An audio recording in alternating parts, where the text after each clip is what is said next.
If I told you that you could lose 20 pounds in the next 90 days without living in the gym, starving yourself, or doing crazy amounts of cardio, would you believe me?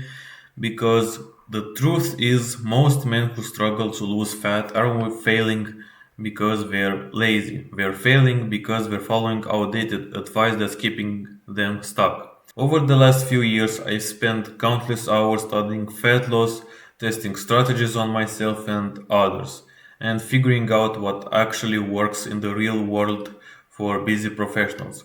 I made it my mission to help CEOs and professionals to get in elite shape. So in this video, I'm gonna show you the exact step-by-step system I'd use if I had to lose 20 pounds in the next 90 days, starting from scratch. But before we get into the system, let me tell you something. Let me tell you why this matters. Because carrying an extra 20 pounds isn't just about how you look. It's also about waking up tired even after 8 hours of sleep. It's looking in the mirror and knowing you're capable of more. It's having brain fog halfway through the workday. It's watching your clothes get tighter every year and telling yourself you'll deal with it later. And for a lot of men, the worst part isn't even the weight itself.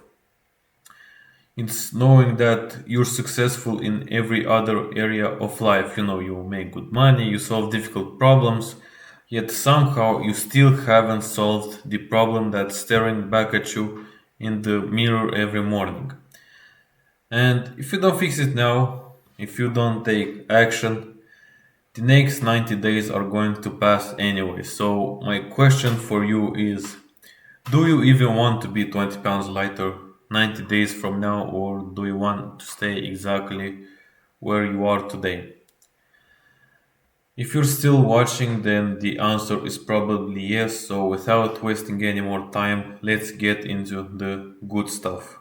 Step number one, stop trying to lose weight. I know that sounds weird, but hear me out.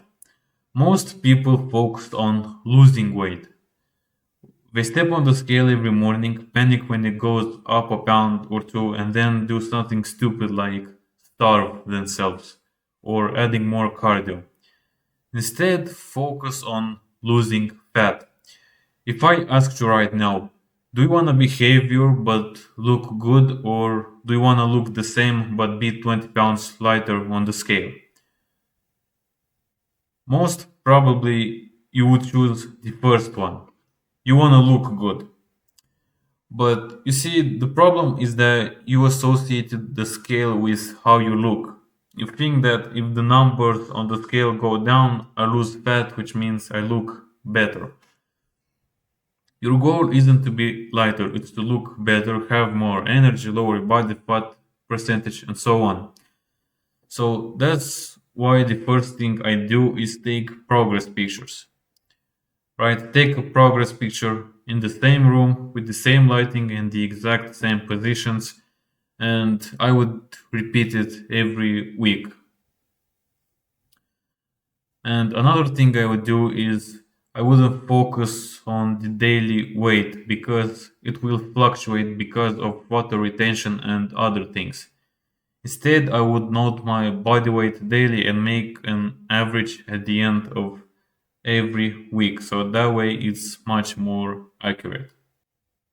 What gets measured properly gets managed. Remember that. If you're guessing, you're gonna get random results, and we don't want that. The scale is just a tool to measure your progress, which brings us to step number two, detach yourself emotionally from the scale. Stop obsessing over the numbers on the scale. I see so many people step on the scale at night and get emotional because they're heavier.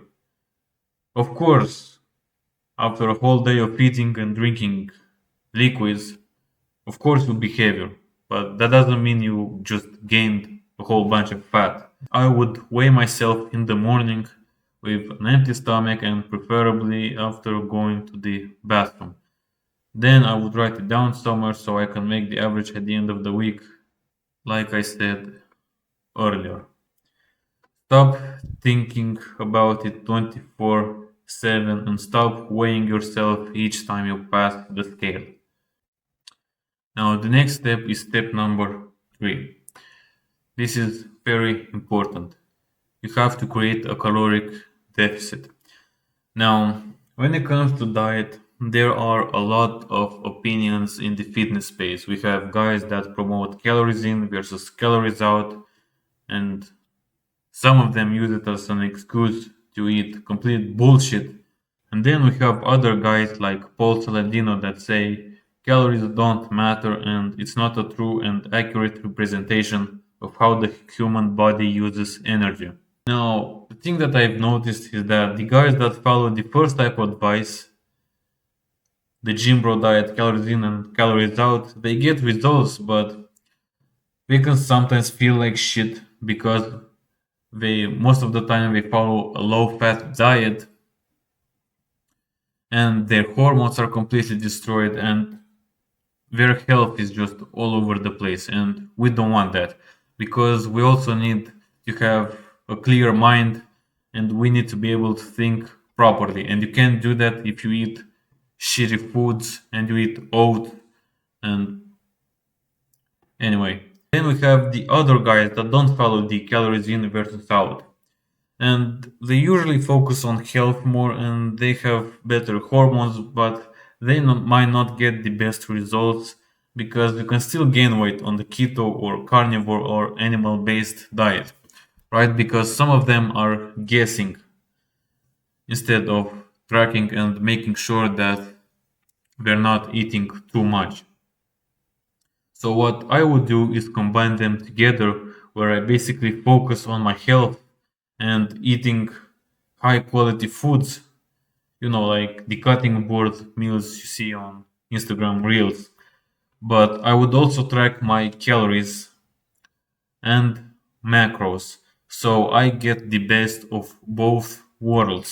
And another thing is by tracking your calories for a long enough period of time, you can actually get an idea of how much you should eat, which is something powerful because you can start basically eyeballing nutrition, which makes the process much more enjoyable and easier.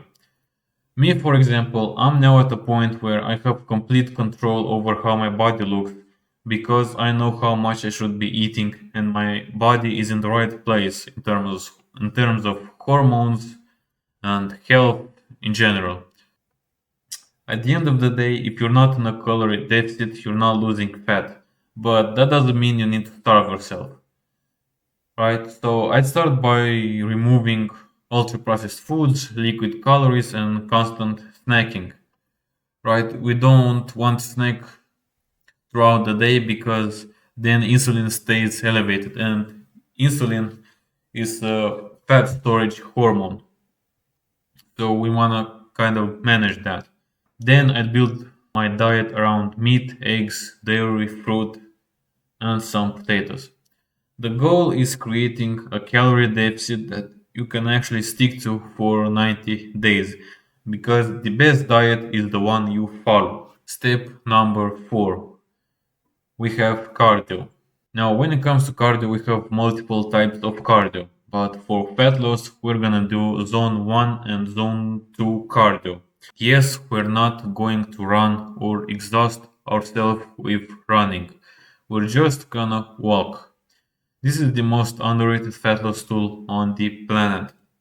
If I had to lose 20 pounds in 90 days, I'd focus on hitting 10,000 to 15,000 steps every single day.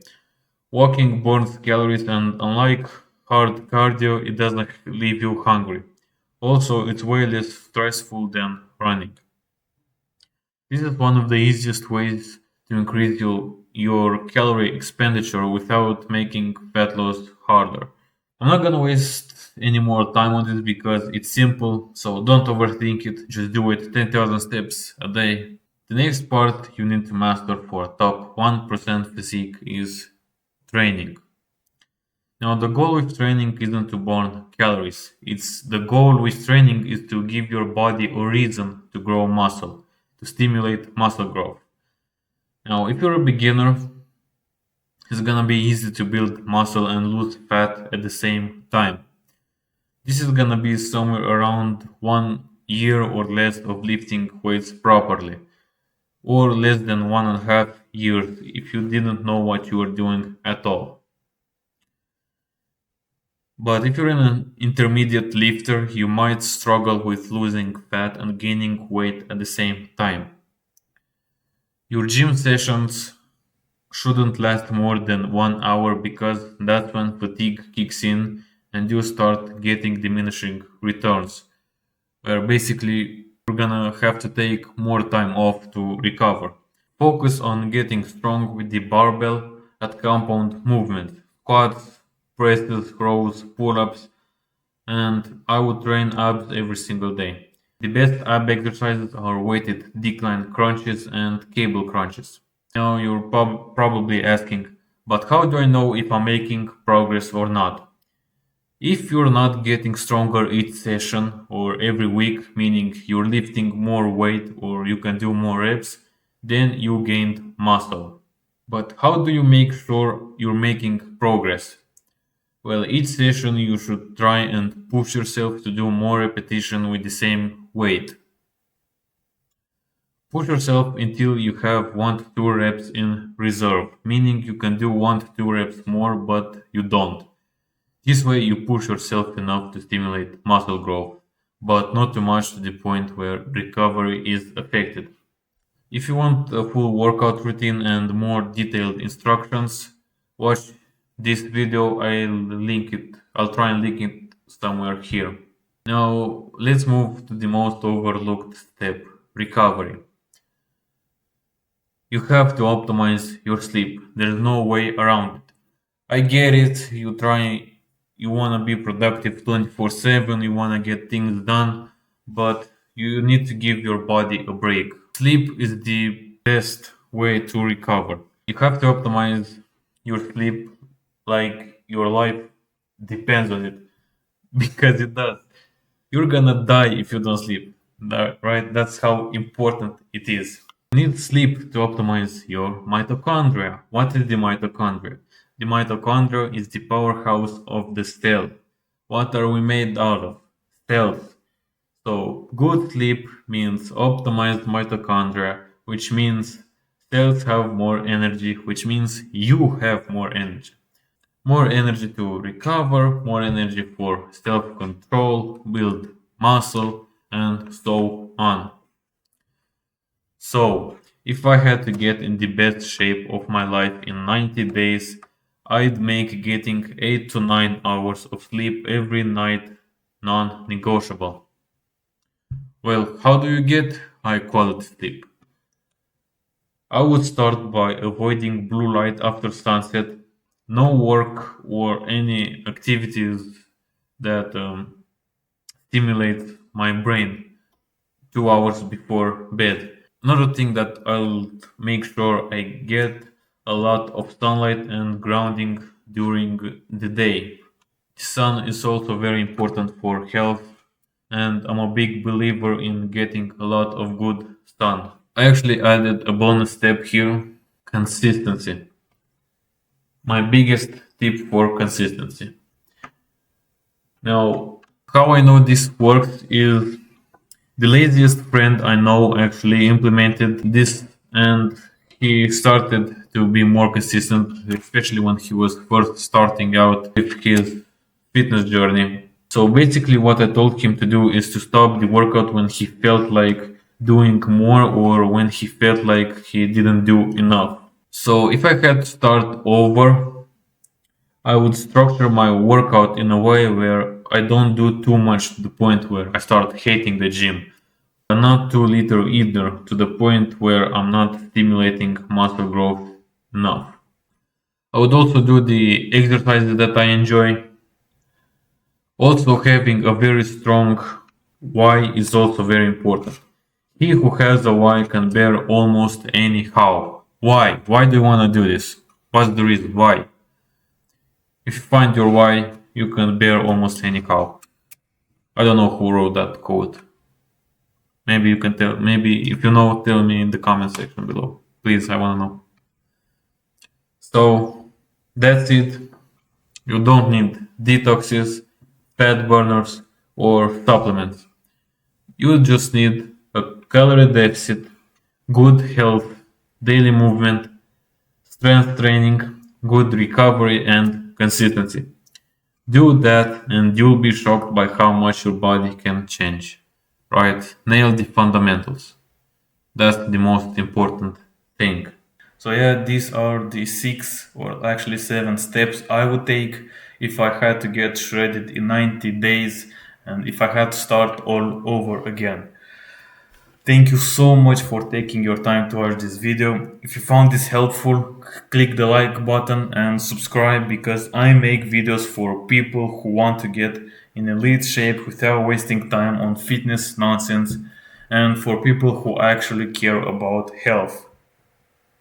And if you're serious about transforming your body in the next 90 days, check out the first link in the description. You don't have to click it, I'm just saying it's there only if you're interested.